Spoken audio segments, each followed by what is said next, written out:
Eto na nga ba yung dahilan kung bakit napakaaga ko gumising. Dahil 3 oras lang yung tulog natin. At samahan niya ako sa school ni Sachi. Nutrition month na nga, kaya this whole week, punong-puno sila ng activities. Pero etong bebe ko, nakaduyan habang ang lahat ng mga klase niya nandoon. Hindi talaga maiiwasan, no, pag ganitong mga edad, puro lang laro yung alam pa nila. At isa din sa dahilan kung bakit ayaw kong maaga yung klase niya, dahil napakahap din ng mata ko.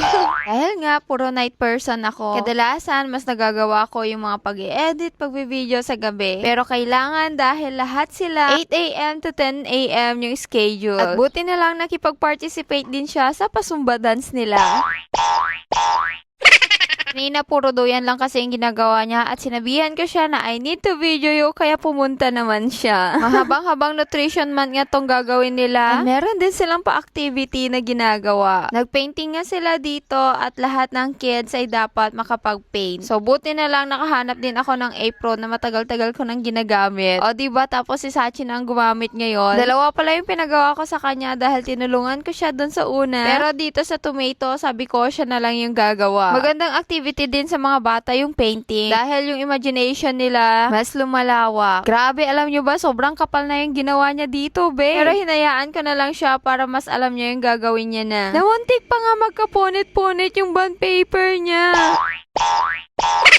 Matagal-tagal niya nga to gustong buksan na itong paint na to mula nung nabili. And sa wakas, ngayon niya lang nabuksan. So far naman pagka-red niyan, be. Busy nga ang lahat dito, pati mga parents, teachers, and buti na lang si Sachi malapit niya nang matapos itong pangalawa niya. At buti na lang napilit ko din siya. Dahil nag-expect na naman ako na hindi niya gagawin, pero buti na lang. Dahil kung hindi, lagot ka sa akin pagka-uwi natin.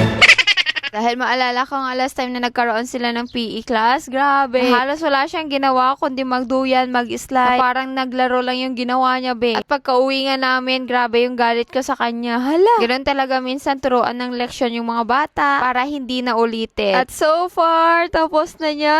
At patapos niya na din tong mga ginagawa niya. Nangamatis na nga siya bigla. Hoy, hindi ganon. Ito na yung final na ginawa niya, mga be. Na para bang mas maganda pa ata yung ginawa niya kaysa sa ginawa naming dalawa. Hala!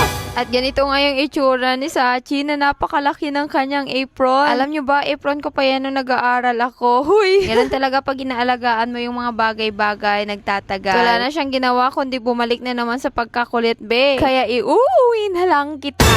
So, eto yung squash na ginawa. Squash ba yan? Tapos, ito naman yung tomato na ginawa niya. Nagsasalita ako dito kaso nga lang napakaingay ng car. Kaya wala na akong magagawa kundi mag-voice over na lang din ulit. And that's for today's activities, mga be. Nag-paintings lang sila and tomorrow ulit. Itong ginawa niya dito, hindi pa siya natuyo. Wala akong ballpen kaya sinulatan ko na lang siya ng paint na may pangalan na Sachi. Huy. At itong bebe nga natin ay nauhaw din kaya dali-dali niyang ipinaabot sa akin yung tumbler. At syempre, lagi niyo naman nakikita sa akin ang Linbay flask na hindi talaga yan nawawala kahit saan ako magpunta. Dahil yung tubig, mainit at malamig. Yun muna. Salamat! Dahil kailangan ko na talaga siyang iuwi dahil yung mata ko, be, papikit na.